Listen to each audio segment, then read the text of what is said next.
Rajahmundry BJP MP అభ్యర్థి BJP రాష్ట్ర అధ్యక్షురాలు దగ్గుబాటి పురంధరేశ్వరి నామినేషన్ సందర్భంగా పురంధరేశ్వరి సమక్షంలో ముమ్మడివరం నుంచి నంద్యాల చంటి కార్యకర్తలతో పాటు బీజేపీ పార్టీలో చేరారు.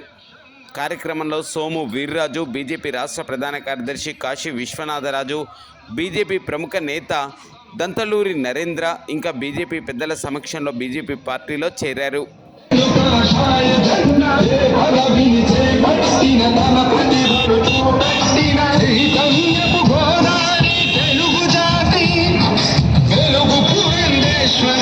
పురంధేశ్వరి